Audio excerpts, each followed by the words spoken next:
ECG, BP, sugar machine खराब होने की बात कह करके निजी कर्मियों को बुला करके इस सरकारी अस्पताल में कराया जा रहा है जांच। स्क्रीन पे चलते हुए जरा पेपर को पढ़िए और देखिए, जो लड़का ईसीजी करते हुए नजर आ रहा है वो लड़का बिल्कुल नाबालिग है। ये घटना गोपालगंज सदर अस्पताल का है।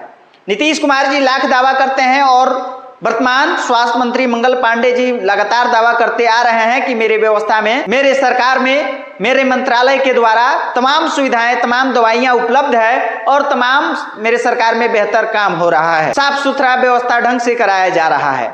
लेकिन जब आप सदर अस्पताल में जाइएगा, जब किसी प्राथमिकी अस्पताल में जाइएगा, तब आपको पता चलेगा कि कितना सरकारी अस्पताल में दवाइयां उपलब्ध है, कितना जांच उपलब्ध है। इतना ही नहीं, आप सब भली भांति जानते हैं कि चाहे वो पीएमसीएच पटना का हो या गांव का प्राथमिकी अस्पताल हो या गोपालगंज का मॉडल अस्पताल हो, वहां पे जब आप जाइएगा तो डॉक्टर साहब जैसे पर्चा लिखते हैं और वहां पे बिल्कुल बता दिया जाता है कि फलाना फलाना दवाई नहीं है, यहाँ पे आप जाकर के फलाना क्लिनिक से इस दवा को ले लीजिएगा।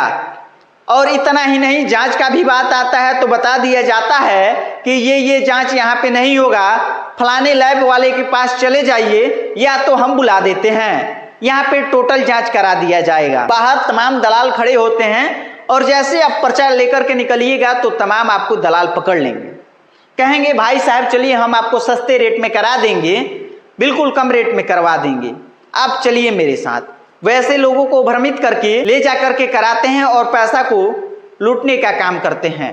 जरा एक बार सोचिए, जब बिहार के स्वास्थ्य मंत्री जब तेजस्वी प्रसाद यादव कुछ दिन पहले हुआ करते थे स्वास्थ्य मंत्री, तब रात में औचक निरीक्षण किया करते थे और साफ उनका दावा था कि आप काम कीजिएगा तो आपको वेतन मिलेगा और यदि आप नौकरी कीजिएगा तो काम करना ही पड़ेगा। रात्रि में तेजस्वी प्रसाद यादव औचक निरीक्षण में पहुंच जाते थे, डांट फटकार भी लगाते थे और काम जहां होता था वहां प्रशंसा भी करते थे।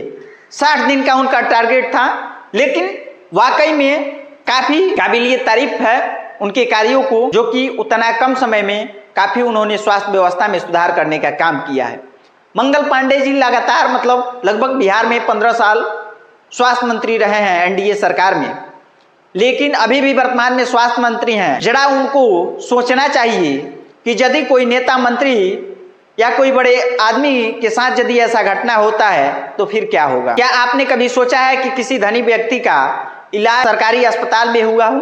क्या आपने कभी सुना है या सोचा है या देखा है कि किसी नेता का, किसी मंत्री का, किसी विधायक सांसद का इलाज सरकारी अस्पताल में हुआ हो? नीतीश कुमार जी को जब इलाज कराना होता है तो पटना के प्राइवेट अस्पताल में मेदांता में करवाते हैं। यदि वो इतना दिन से बिहार में राज कर रहे हैं और बिहार के सुशासन बाबू के नाम से जाने जाते हैं, तो फिर उनको सरकारी अस्पताल में इलाज क्यों नहीं कराते हैं? वो अपना प्राइवेट अस्पताल में जाकर के इलाज को करवाते हैं।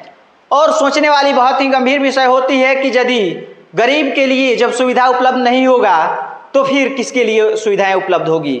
और सरकार जब बनती है तो नेताजी लोग लगातार दावा करने लगते हैं कि मेरे सरकार में बेहतर कार्य हो रहा है। जब बेहतर कार्य हो रहा है तो नाबालिग बच्चा जाकर के क्यों ईसीजी कर रहा है सदर अस्पताल में? क्यों वहां पे लूट खरोश हो रहा है? यदि आपको लग रहा है कि ये रिपोर्ट गलत है तो एक बार आप जाकर के वहां पे औचक निरीक्षण कीजिए, आपको सब कुछ पता चल जाएगा। जब रात्रि में जाइएगा इमरजेंसी वार्ड में तो आपको पता चल जाएगा कि कितने डॉक्टर वहां पे उपलब्ध हैं और कितने डॉक्टर सोए हैं। और इतना ही नहीं, कई डॉक्टरों के नाम के बदले वहां पे गैर लोग काम कर रहे हैं और वहां पे उपस्थिति दर्ज कर रहे हैं और वहां पे लूट खरोश का भी काम हो रहा है। दलालों की वहां पे भरमार लगी हुई है, लेकिन इस पे कोई भी कार्रवाई नहीं की जा रही है। जरा एक बार सोचिए, यदि हॉस्पिटल मैनेजर यदि इसमें संलिप्त नहीं होता तो क्या किसी दलाल का औकात था? क्या किसी सरकारी अस्पताल में वो घुस करके दलाली कर सकता था? एक ही नहीं, बल्कि आप 24 घंटे में जाइएगा तो ऐसे लोग आपको देखने को मिल जाएंगे। इसमें तमाम जो भी हॉस्पिटल के कर्मचारी हैं वो सभी लोग सम्मिलित हैं, हम दावे के साथ कह सकते हैं। जब आप जाइएगा दवाई के लिए तो आपको लिख दिया जाएगा डॉक्टर साहब के द्वारा और बता दिया जाएगा कि सरकारी अस्पताल में ये दवाइयाँ उपलब्ध नहीं हैं, ये आपको फलाने दुकान से आपको दवाइयाँ लेनी पड़ेगी। यदि ईसीजी या कोई जांच के लिए जा रहे हैं तो वो भी डॉक्टर साहब के द्वारा बता दिया जाएगा कि यहाँ पे ये सब जांच उपलब्ध नहीं है, ये फलाने लैब में चले जाइए, या हम किसी बच्चे को बुला देते हैं या किसी स्टाफ को बुला देते हैं, वो सब कुछ करा देंगे, आपको किसी प्रकार का कोई दिक्कत नहीं होगा, सस्ते रेट में कर देंगे। ये बताइए कि तमाम व्यवस्थाएं सरकार के द्वारा जो कि है नाम सिर्फ कागजों में किया जा रहा है, धरातल पे क्यों नहीं उतर रहा है। जरा स्वास्थ्य मंत्री जी एक बार सोचिए, यदि आप रिपोर्ट देखते होंगे तो बहुत ही कम सुनने को मिलता है कि किसी प्राइवेट अस्पताल में ऑपरेशन होता है और मरीज के पेट में ही बैंडेज छूट जाता है, और यदि ऐसा गलती होता भी है तो उसके ऊपर कठोर कार्रवाई की जाती है। लेकिन सरकारी अस्पताल में ऐसे लगभग लोग सुनने को मिल जाएंगे कि कभी किसी के ऑपरेशन के दौरान पेट में चाकू छूट गया, ब्लेड छूट गया या फिर बैंडेज पट्टी छूट गया। इसमें किसकी दोष हो सकती है?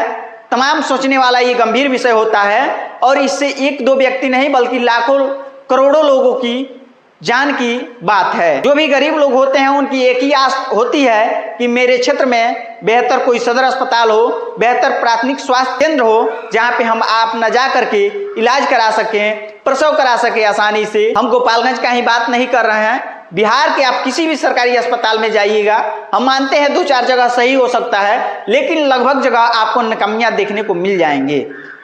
बाकी आपके क्षेत्र में कैसा हाल है, आपके जिला का सदर अस्पताल कैसा है,